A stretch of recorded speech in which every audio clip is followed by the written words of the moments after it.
Well, Jim Harbaugh was indeed in the mix for the Broncos job and possibly others. Santa Ono, the president of the University of Michigan, yesterday in a statement saying, I just got off the phone with Coach Harbaugh, and Jim shared with me the great news that he is going to remain as the head coach of the Michigan Wolverines. That is fantastic news that I have communicated to our athletic director, Ward Manuel, and he's communicated to the rest of the world, too. I don't know why I added the last part. We all now know. Jim Harbaugh, I love the relationships that I have at Michigan. Coaches, staff, families, administration, President Santa Ono, and especially the players and their families.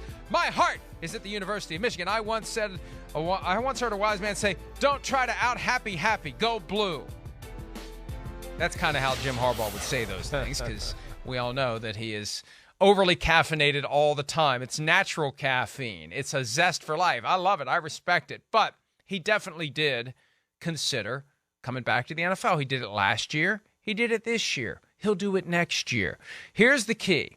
When the contract becomes public, the new contract that he has signed, and he surely has, we'll see how much more they've paid him to stay put and how much it will cost next year for someone. Whoever is looking for a coach next year. Maybe it's the Chargers next year. Maybe Brandon Staley gets one more year. They're not going to throw him overboard now. That's their decision, and I'm sure we'll discuss at some point whether or not that's the right decision. But maybe Harbaugh, when we'll see.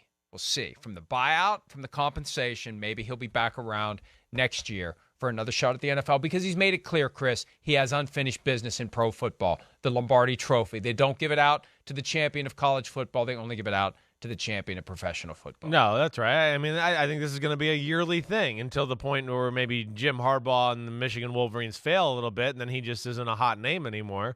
But, yeah, I think his heart's in the NFL. I do, 100%. Not to say that he doesn't love Michigan and what he's doing, but like we've talked about before, some of the past comments he made, the ultimate prize of ultimate prizes, or whatever exactly he said, was the Super Bowl. You know, he wanted that as a player.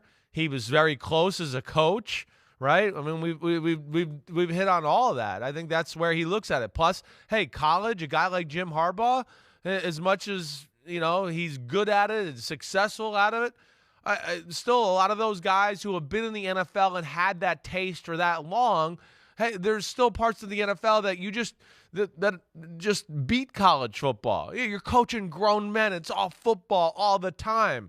And then, of course, in college football is some babysitting. I got to talk to mom and dad and kiss their butt and do this, and it gets tiring.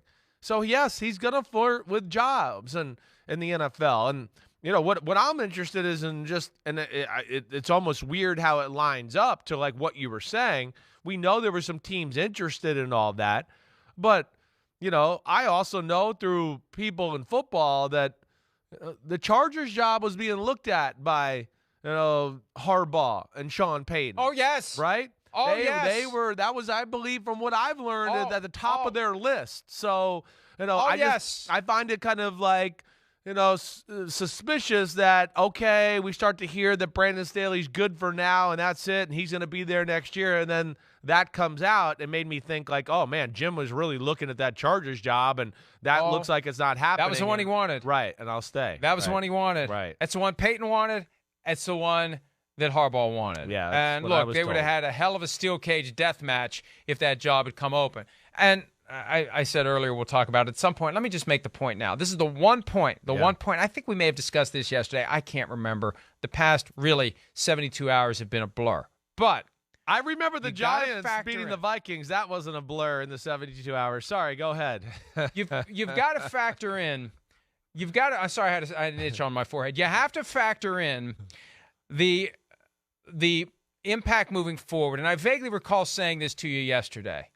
What does it take to recover from what happened Saturday night? Yeah. How long does that loss linger in the air? How long does it affect your team next year, the year after? I think the Super Bowl 49, the fateful run versus pass decision that was made to pass the ball, and how Pete Carroll, he did the rounds on the Today Show and the morning shows. He was wallowing in his misery trying to hit the reset button, anything he could to get back to how it felt before that moment.